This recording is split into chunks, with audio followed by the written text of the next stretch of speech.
안녕하세요. 창업 멘탈 코치입니다. 오늘은 투자 관련된 얘기를 조금 하고자 합니다. 경영 컨설팅하는 저 같은 사람은 아파트 청약, 분양 투자 방식을 어떻게 하는지 실전의 사례를 가지고 여러분들께 도움되는 정보 전해드리도록 하겠습니다. 개인적으로 시흥 롯데 시그니처 아파트에 제가 청약 신청을 했고요. 최근에 계약까지 완료했습니다. 청약 신청을 놓고 계약까지 하는데 제가 어떤 판단 근거로 그러한 행동을 했는지 저의 사례를 말씀드리고자 합니다. 저는 경영 컨설팅을 하는 사람이고요. 공인중개사가 아닌 경영지도사인 저는 어떤 논리로 투자를 하는지 여러분들께 말씀드리고자 합니다. 10년 이상 경영 컨설팅 현장에서 다양한 기업들을 만나고 있고요. 일반적으로 중소기업 투자 시장에서는 젊은 사람과 젊은 기업이 투자받기에 용이합니다. 중소기업 창업지원법에서 창업기업이라고 하면 창업을 개시한 날로부터 7년 이내 기업을 창업기업이라고 합니다.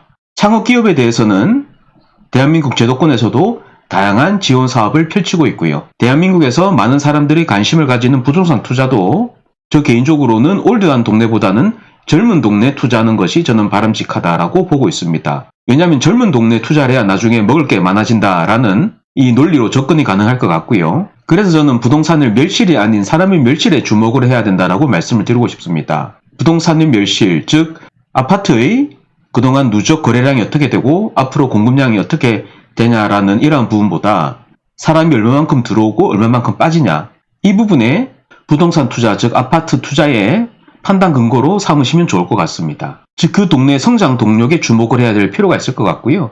즉 생산 가능 인구 구성비에 대한 부분에 관심을 가져야 될 필요가 있을 것 같습니다. 제가 투자한 동네 사례를 한번 살펴보도록 하겠습니다. 지금 시흥시 같은 경우에는 전입 인구수가 전출 인구수보다 많아서 연평균 증감률이 5% 정도 됩니다. 즉 유입보다 유출이 많은 거죠. 즉 들어오려는 사람들이 많다라는 거죠. 그래서 시흥시 같은 경우에는 전체 연령에 대해서 골고루 증가하고 있는 추세를 보이고 있습니다. 그리고 보시는 바와 같이 5, 60대 이상보다는 30대, 40대의 구성비가 높고요. 특히 시흥시 은행동 같은 경우에 연평균 증감률이 13% 정도 됩니다. 10% 이상이면 굉장히 높은 것이거든요. 전체 연령대에서 골고루 증가하고 있고요. 그리고 은행동의 연령대별 인구 점유율도 50대 이상보다는 30대, 40대 구성비가 높습니다. 즉 시흥시 은행동 같은 경우에 40대 이하가 70%고 50세 이상이 30%죠. 아주 이상적인 연령대 구성비죠. 생산 가능 연령 인구가 많다라는 거죠. 자, 그런데 이 반대의 경우도 있습니다. 반대의 경우도 한번 살펴볼게요. 지금 서울시 용산구 현황인데 서울시 용산구는 제가 예로 말씀드리는 겁니다. 용산구는 연평균 증감률이 마이너스입니다. 즉 전체 연령대에서 연평균 증감률이 0% 언더, 즉 마이너스로 치닫고 있고 오히려 특이하게 60세 이상은 증가하고 있죠. 즉 60세 이상만 증가하고 있습니다. 그리고 보시는 바와 같이 50세 이상의 인구 비율 구성비가 압도적으로 높죠.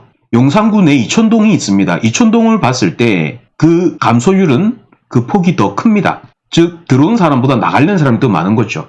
특히 이촌동 같은 경우에 전체 연령대에서 다 마이너스 증감률을 기록하고 있고 반대로 60세 이상만 오히려 증가하고 있는 아주 특이한 기현상을 보이고 있습니다.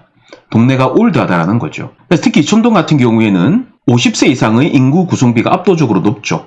보시는 표와 같습니다. 그래서 40대 이하가 53%고 50세 이상이 47%인 굉장히 기형적인 이 인구 연령대 구성비를 가지고 있습니다. 좋은 건 아니죠. 그리고 34평형 기준으로 한 7억대 정도의 분양가로 시세가 책정이 되어 있고 저는 이 분양가가 납득 가능한 타당한 분양가라고 판단이 됩니다. 왜냐하면 시흥 옆 동네 같은 경우에 경기도 땡땡시 같은 경우에 30평형대 분양가가 12억, 13억 정도 하더라고요. 이에 비하면 반값이죠. 그리고 서울시 같은 경우에 현재 30평대 분양가가 거의 20억 수준에 도달을 했고 20억 플러스 알파 그 이상이 되는 경우도 있습니다. 그래서 저는 수용 가능한 분양가라고 판단을 했습니다. 저는 폭락론자도 아니고 상승론자도 아닙니다. 투자시장에서 돈을 못 버는 사람은 일희일비하거나 부하내동하는 사람들은 돈을 벌기 힘들다라고 판단을 하고 있습니다. 일희일비의 내용은 보시는 바와 같습니다. 부하내동의 내용도 보시는 바와 같고요. 저는 버틸 수 있는 맷집이 좋은 사람은 이 투자시장에서 돈을 벌 수 있다라고 판단을 하고 있습니다. 정리를 하면 다음과 같습니다. 좌측은 젊은 동네고 우측은 올드한 동네죠. 좌측 같은 경우에 전 연령대의 평균적인 증감률이 플러스이고 올드한 동네는 전체 연령대의 증감률이 마이너스인데 오히려 60세 이상은 증가하고 있는 기현상을 보이고 있다는 거죠. 저는 투자는 젊은 동네에 투자를 해야 먹을 것이 있다고 봅니다. 연령대별 점유율도 마찬가지죠. 좌측은 젊은 동네고 우측은 올드한 동네죠. 연령대별 구성비로 봤을 때도 확연히 차이가 나는 거지 않습니까? 그래서 저는 투자는 젊은 동네, 상승 여력이 큰 동네로 투자를 하는 것이 저는 맞다라고 보고요. 폭등론자는 어떤 상황에서도 오른다고 할 것이고 폭락론자는 어떤 상황에서 내린다고 할 것입니다. 제가 말씀드리고 싶은 부분은 감당하면 지르면 되는 것이고요. 감당이 안 된다라고 하면 안 지르면 되는 것이죠. 그래서 남의 말에 일희일비하거나 부안해동하실 필요가 없고 여러분들의 투자에 대한 기준과 근거를 가지시고 투자에 대한 책임은 여러분들이 지는 거지 않습니까? 여러분 투자에 대한 판단이 득이 될지 실이 될지는 시간이 흘러봐야 아는 것이죠. 그래서 남의 의견에 동조하지 마시고 여러분들의 판단 근거를 세우셔서 그렇게 투자를 하시면 될 것 같습니다. 지금까지 저희 투자 사례를 말씀드렸고요. 요약하면 저는 젊은 동네, 즉 상승 여력이 큰 동네에 투자를 했다는 것이고 그렇게 했을 때 앞으로 더 많이 먹을 것이 있고 기대 투자 수익률도 저는 크다라고 판단을 했습니다. 왜냐하면 사람들이 계속 들어오고 있기 때문에 그렇다라는 것이죠.